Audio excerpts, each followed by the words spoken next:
All right, here we go. It is 9 minutes with Mike Lindsley from Rosie's Corner on a Fish Friday. Come on down if you're in and around Central New York, right off the Bartell Road exit in Brewerton.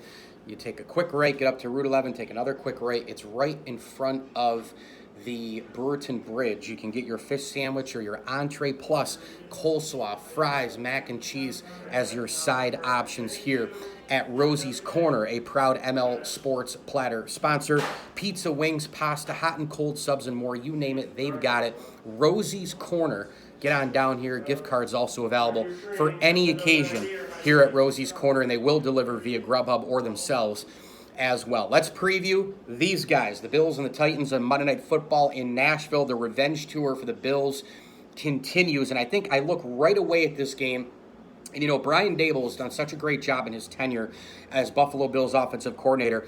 He never keeps things quite the same as the week before. He doesn't show too much prior to an opponent. Once he plays an opponent, he comes off that game plan a little bit and dissects and breaks down the next opponent in terms of how he can carve them up offensively. Well, I got news for you. The Tennessee Titans, they have got a lot of weaknesses. If you look at some of the tape of the Tennessee Titans, they've got some wicked defensive weaknesses, particularly in the secondary. Now, maybe this is the game where the Bills start right out of the chute and they just start throwing it over the top. Maybe this is an Emmanuel Sanders game where the Bills take advantage of average corners for the Tennessee Titans and throw it straight over the top. I think the Bills have a real advantage in this game offensively against the Titans' defense. On the other side of it, Tennessee's offense is pretty good. Julio Jones, A.J. Brown, Ryan Tannehill at quarterback. And oh, by the way, they have the best running back in all of football in Derrick Henry. Another monster 2,000-yard season is probably coming this year if he can stay healthy. Plus, he's got another game, that 17th game, to add more yards. But this offense is a juggernaut, and the Titans' offensive line is pretty solid. So the Bills, the defense, a unit that has helped these lopsided scores take place the last few weeks against the Chiefs and the Texans and the Washington football team and the Miami Dolphins. Ever since that loss to Pittsburgh, the Bills have just blown teams out. It was an 11-point game against Kansas City, but then the Bills put together an 85-yard drive on 11 plays, I believe, and then Emmanuel Sanders caught his second touchdown of the game against Kansas City. So, that defense has been a big part of it, right? They've gotten a lot of the takeaways. They've gotten pick sixes. They've gotten a ton of sacks. Is this the game where they're going to be able to do it again? Are they going to be able to I don't know if shut down are the right words, but contain to a certain extent this Tennessee Titans offense? Can they contain that team? We'll find out. But again, it's A.J. Epinesa, and it's Greg Rousseau, and it's Star Lotulelei, and it's Jerry Hughes, and it's Ed Oliver. It's the same guys who we keep talking about every week who had been in there. And I think Leslie Frazier's game plan was unbelievable against Kansas City, where he kept the two safeties back to try to prevent the big play. Now, Tennessee can still deliver the big play punch, but I wouldn't be surprised to see Leslie Frazier completely change his defensive game plan as well.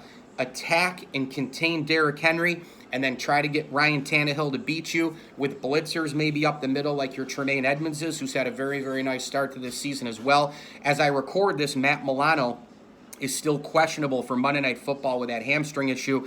If it's even remotely close to him not being ready, I wouldn't play him. I would just say screw it. Don't play him because you have the bye week next week. Why rush Matt Milano back, especially when you have A.J. Klein, who's backing him up, who's a pretty darn good guy to have in there. And is another reason why I had mentioned about Matt Milano last year on a bunch of podcasts and videos. Matt Milano's a great player. When he's healthy, he's a huge difference maker. When he's healthy, he's a huge difference maker. The problem is he's always out. He always gets injured, and it's always these soft tissue injuries, these pulls, all these different things for Matt Milano. A.J. Klein is obviously a lot cheaper. So you look at Matt Milano now. If he's going to keep getting hurt, maybe that's a miss by Brandon Beane. I think a little too early to tell that. But right now, Matt Milano is a game-time decision, questionable as I record this right now. Look, this Titans offense is really good. I'm looking and focusing in on keys to this game, Derrick Henry, I think, is where it starts and ends. I think that's where the Bills need to focus their attention, and try to slow down Derrick Henry. And from there, if Ryan Tannehill, tries to throw to his big weapons and whatnot, I think the Bills have a little bit of an advantage there too, because they have cover guys. Levi Wallace getting better every week, right, at the second corner spot. Trey White is a shutdown corner spot. They have safeties to help, and Micah Hyde and Jordan Poyer, the best safety tandem in the NFL. Start with controlling and containing Derrick Henry, and then go from there. I would expect a lot more blitzes this week. They didn't blitz Mahomes that much. They kept 2 safeties back. They didn't want to have the quick release and the quick play over the top and all the rest. This week, I think, is a lot different. I think they're going to blitz a lot on passing downs. I think they're going to just rush hard into Derrick Henry. The Bills' offense, I would expect to just go crazy right out of the chute. A little bit of that running game would be nice too, right? Moss, Singletary, etc., as we've seen that balanced attack for the Buffalo Bills. This is a big game again because it's another positional game for the Bills towards that 1 seed in the AFC. Bills, Chargers, Chiefs, eventually. I know they're struggling now, but I think they'll be there in the end. Ravens, Titans. These are the teams up here in the AFC. Many people think the Bills are above all of those teams. Right now, it's hard to argue that. But Buffalo, if they can beat Tennessee now, you'd beat KC